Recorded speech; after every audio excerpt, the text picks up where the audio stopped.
हम आपके सामने बेहद कड़वी बातें रख रहे हैं। उन पर हमें गंभीरता से सोचना पड़ेगा, समझना पड़ेगा और हमें एक नए सोच और विवेक के साथ उपरोक्त बातों पर आत्मचिंतन भी करना पड़ेगा। हमने यहाँ सुना था और हम देखते थे कि शमशान में बड़ी शांति रहती है, रार होती है, कोई कोलाहल नहीं होता कर, एक खामोश आवाज़ें आती है जो सिर्फ हम ही सुन सकते हैं और कोई दूसरा नहीं सुन सकता। किंतु अब तो वर्तमान में है ना, शमशान में भी स्थिति बिल्कुल प्रदूषित हो गई। वहाँ कोलाहल होता कर, कोहराम होता कर, हंसी मजाक होती है और न जाने क्या क्या गोरख धंधे भी अब तो होने लगे हैं। यानी जो शमशान की शांति थी ना, वो भी इस देश से गायब हो गई। ये बहुत कड़वी बात है। आप भी एहसास करेंगे, निश्चित आप देखेंगे कि ऐसा हो रहा है। मैं कोई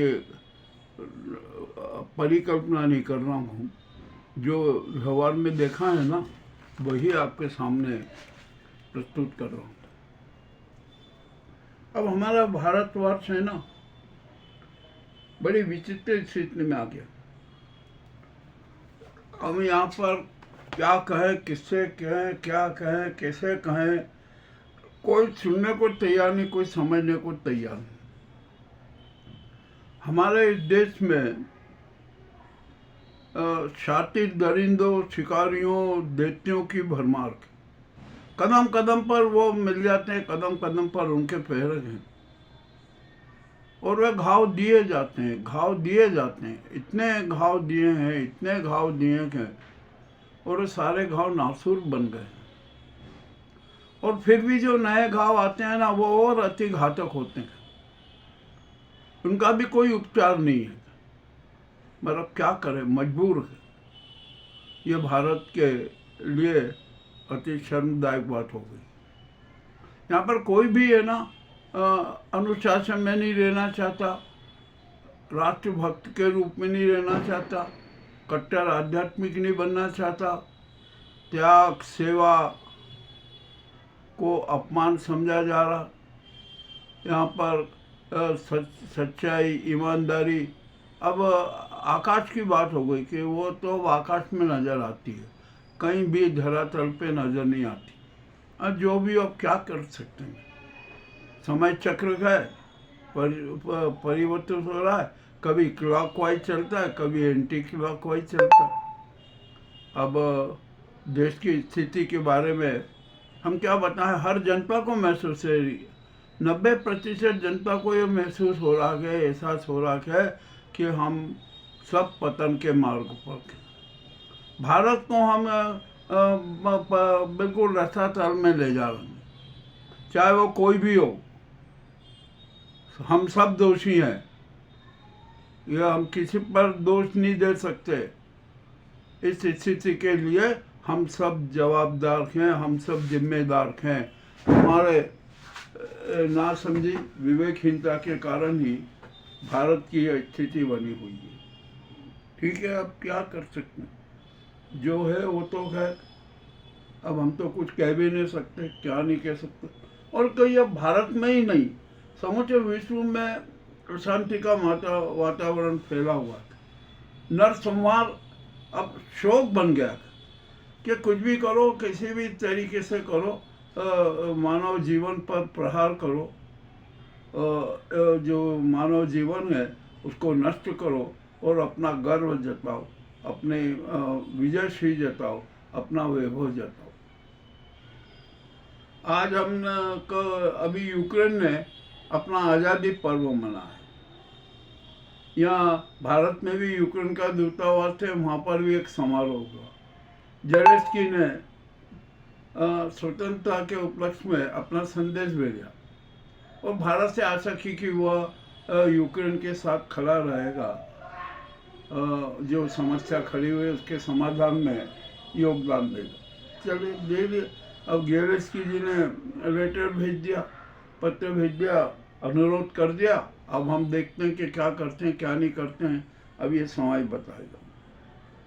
अब देश में अब आपने देखा ना कि गाजा में फिर नरसंहार चालू। अरे क्या हो रहा है? बच्चों की, महिलाओं की, बुजुर्गों की हत्याएं हो रही, और जो इजराइल उनकी हत्या पर भी गर्व कर रहा। अजीब सी बात है। यही हाल रूस का है। यूक्रेन में भारी नरसंहार करके भी पुतिन अपने वैभव जता रहे, गर्व जता रहे। अभी इजराइल में हुती यमन की राजधानी में इजराइल ने हमला किया। उसमें करीबन 12-13 लोग मारे गए। यमन की राजधानी सना है, वहाँ पर एयर स्ट्राइक की गई, तबाही मची, मानव जीवन को पर तो प्रहार हुआ ना। और उस पर भी इजराइल गर्वित है, बोला कि हमने जो हमारे यहाँ जो हुतियों ने हमला किया था हमने उसका बदला ले लिया। वाह भाई, अच्छी बात थी, आपने जो किया ना बहुत बढ़िया किया। अब यहाँ पर जो उत्तर कोरिया का, उसने यूक्रेन के खिलाफ रूस में अपने सैनिक भेजे लड़ने के लिए, उसमें मारे गए, बहुत सारे सैनिक मारे गए। तो जो तानाशाह किम जोंग है ना, उनको बड़ा अफसोस हो, और वे घुटनों पर बैठकर रोने लगे कि क्या है क्या नहीं है। अरे भैया, ये दिखावा क्यों करते? हम तो जानते हैं कि यहाँ पर किस प्रकार का नरसंहार हो रहा है, और नरसंहारों की कितनी वस्तुएं, कितने हथियार बना लिए गए हैं। और आप इधर हथियार बना रहे हो नरसंहार के, उन्हीं हथियार से नरसंहार होता है। और जब आपके ही कुछ सैनिक दिवंगत होते हैं तो आप अफसोस जताते हैं। ये भी हमारा जो दोहरा चरित्र है ना, ये बड़ा खराब है। अब यहाँ पर ट्रम्प ने जो भारत पर टैक्स थोप ही दिया, अब क्या कर सकते हैं? जो हमारी हिम्मत नहीं है कि हम अमेरिका को मुंह तोड़ जवाब दे सकें। और फिर दूसरी बात तो ये है कि हमारे देश में गद्दारों की, जयचंदों की भरमार, जो यहाँ पर है ना, सब हम भारत को जख्म दे रहे हैं, उस पर हमला कर रहे हैं, उसको टोच रहे हैं, उसको टोच कर खा रहे हैं। ये भी कोई छिपी बात नहीं है, सब कुछ है। अब हमारे देश जो भारत है ना, जो विश्व गुरु था और आज भी है। यदि सही ढंग से भारतीय सिद्धांतों का प्रतिपादन किया जाए ना, उसके हिसाब से पूरे राष्ट्र का संचालन हो, उसके हिसाब से अपनी विदेश नीति हो, उसके हिसाब से अपने मानवीय सिद्धांत हो ना, तो भारत आज भी विश्व गुरु के रूप में मान्य कोई कर नहीं सकता। किंतु हमारे यहाँ तो बड़ी विचित्र बात हो रही है हमारे देश में। यहाँ पर जो छल कपट करे, धोखाधड़ी करे, जुमलेबाजी करे, सफेद झूठ बोले, जनता को भ्रमित करे, और जितनी भी सुव्यवस्थाएं हैं उनको ध्वस्त करे, और जो भी यहाँ पर किस प्रकार के नाटक किए जा रहे हैं सारे नाटक करें, षड्यंत्र भी खूब रचें, और फिर भी गर्व से अपने आप को विष्णु का अवतार कहे, नॉन बायोलॉजिकल कहे, विश्व गुरु कहे, धर्म गुरु कहे, कर्म गुरु कहे, और न जाने कौन कौन से गुरु कहे। परंतु अब तो जनता भी कहने लगी ना कि ये एक भी गुरु नहीं है, ये तो जुमले गुरु हैं, षड्यंत्र के गुरु हैं, झूठ बोलने वाले गुरु हैं, जनता के साथ किस प्रकार धोखाधड़ी, छल कपट किया जाए, और उन कुकृत्यों के गुरु हैं। हमारे यहाँ देश में ये स्थिति। हमारा भारत है ना, बिल्कुल स्वर्णिम राष्ट्र था, अभी नहीं है और अब भविष्य में होगा, ये भी तय बात है, उसको कोई रोक नहीं सकता। अब मैं आपको एक बड़ी कड़वी बात बोलता हूँ कि हमारे देश में अब प्रजातंत्र नहीं है, धर्मतंत्र नहीं है, मानव तंत्र नहीं है, सेवा तंत्र नहीं है, राष्ट्र तंत्र नहीं है। यहाँ पर तो सब है ना, बहुत ही अजब किस्म का स्वार्थ तंत्र चल रहा है, मजाक तंत्र चल रहा है। जो देखो वो मंच पर आकर मजाक करता है, जनता के साथ मजाक करता है, व्यवस्था के साथ मजाक करता है, जो मानवीय संवेदनाएं उनके साथ मजाक करता है, भावनाओं के साथ मजाक करता है, और देश को अनेक अनेक प्रकार से प्रताड़ित किया जा रहा है, उसको चोटिल किया जा रहा है। देश को जो विरासतें हमारे यहाँ पर बसाई गई है ना, बनाई गई है, उनको बेचा जा रहा है। आखिरकार ये हो क्या रहा है, क्या होगा इसका परिणाम? देश की 90% जनता बिल्कुल हताश हो चुकी है, उसका धैर्य भी अब तक समाप्त हो गया कि आखिरकार करे तो क्या करे। किंतु ऐसी बात नहीं है, ये देश की जनता है ना, बहुत समझदार है, वो हर स्थिति से निपटना जानती। अब यहाँ पर आइए, हम यहाँ प्रजातंत्र के नाम पर प्रजातंत्र की कैसी क्रूर हत्या की जा रही है, ये किसी से छिपा नहीं है। आप मतदान तक में आप वो करो, आप मतदाता अधिकार की चोरी करो, आप सत्ता की चोरी करो, और फिर भी गर्वित तो हो कि नहीं अब तो मैं 2035 तक रहूँगा। क्या है मजा? आप अगले पल का भरोसा नहीं है और आप 2035 की बात करो। अगर अपने आप को तो पहचान लो। हम सब 147 करोड़ इंसान भारतीय अपने आप को पहचाने।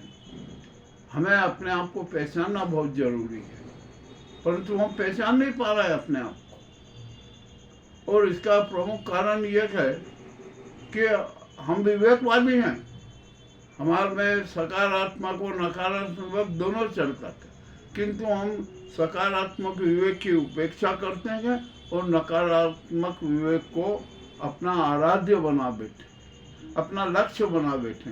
इस कारण हमारी यह स्थिति बनी हुई। आइए हम यहाँ पर प्रकृति की गोद में सांस लेते हैं, उसी में जीतने, उन्हीं के उसमें जन्म होता है, उसी में अवसान भी होगा। अवतरण और अवसान की प्रक्रिया प्रकृति की गोद में ही चलती है, किंतु हम है ना उसी माँ की गोद को, प्रकृति की गोद को तहस नहस करते, उसका संहार करते हैं, उसके प्रति क्रूरता बरपाते हैं, उसका श्रृंगार करना चाहिए, श्रृंगार नहीं करते हुए उसका विनाश करते हैं। तो प्रकृति भी अपना चक्र तो चलाती और चलाएगी, प्राकृतिक न्याय होगा ही, और उसके शिकार हम ही होंगे। हम जो प्रकृति को दे रहे हैं ना, वही प्रकृति हमें वापस करे।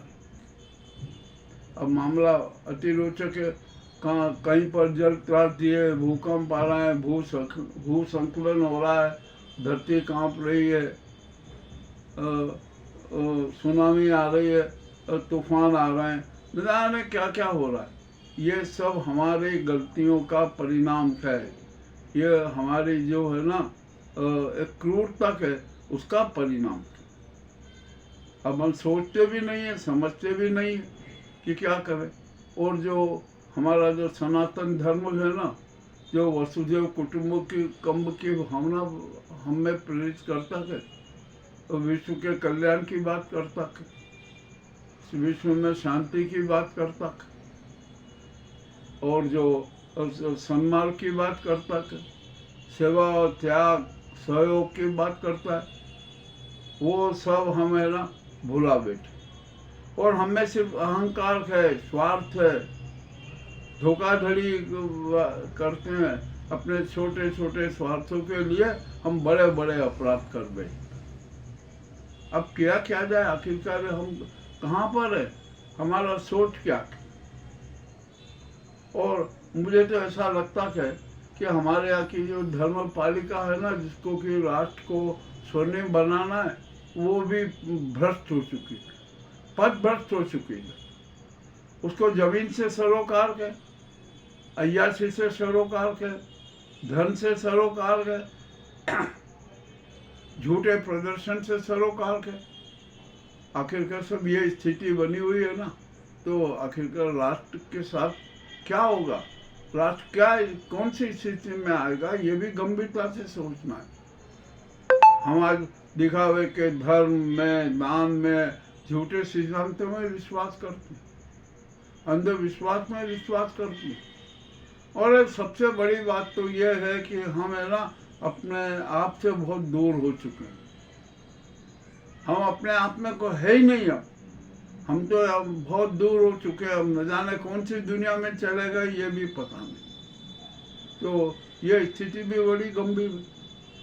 अब आखिरकार सुधरेगा कौन, कैसे सुधरेगा, इस पर भी गंभीर चिंतन करना पड़ेगा। किंतु नहीं, चिंतन नहीं करेंगे, आत्मचिंतन नहीं करेंगे, सच्चे उपवास के साथ ईश्वर की आराधना एक पल के लिए नहीं करेंगे, दिखावे के धर्म दान करेंगे, अपना अहंकार जताएंगे, कोहराम करेंगे, मचाएंगे, उन्माद प्रदर्शन करेंगे, तो ये कोई धर्म की बात नहीं है। ये हमारा जो सात्विक आचरण भी नहीं है। तो हम स्पष्ट रूप से हो जाता है कि हम सन्मार्गी नहीं रहे, हम आत्मचिंतक नहीं रहे। हमें जो मानवीय मूल्यों के प्रति संवेदना थी वो मर चुकी है। हम किसी भी तरीके से सेवा भाव, सहयोग को नहीं महत्व देते, और हमें संकल्प की भी कमी है। हम ठोस संकल्प भी नहीं कर पाते। हम आत्मिक रूप से, कार्मिक रूप से इतने कमजोर हो चुके हैं कि अब हमारी स्थिति बहुत दयनीय हो गई। ये कड़वी कड़वी बातें हैं। मुझे जो कहना थी वो मैंने कही।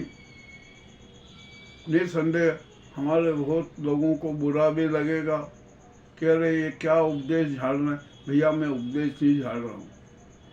जो आत्मा में जो उत्पीड़न है ना, आत्मा में जो व्यथा है ना, उसको वह प्रदर्शित कर रहा हूँ। और ये मेरी भावना नहीं है, ये देश के 147 करोड़ की भावना है। ये भी वही सोचते हैं किंतु प्रदर्शित नहीं करते, कोई संकल्प यज्ञ नहीं करते, सच्चे रूप में ईश्वर की आराधना नहीं करते, आत्मचिंतन नहीं करते। बस हम अहंकार में डूबे हुए हैं, मायावी जाल में डूबे, भौतिकता के उसमें डूबे। तो अब हमारा उद्धार कैसे होगा? हमें तो संकट में ही रहना है। अब तो क्या होगा, हम अवतरण तो बड़े शुद्ध वातावरण में होता है, किंतु हम अवसान का मार्ग, कुमार्ग अपने आप ही बना लेते हैं। हम कुमार्ग बनाते जा रहे हैं, हमें सन्मार्ग से भी सरोकार नहीं बना। यह स्थिति भी हमारे लिए बड़ी घातक है।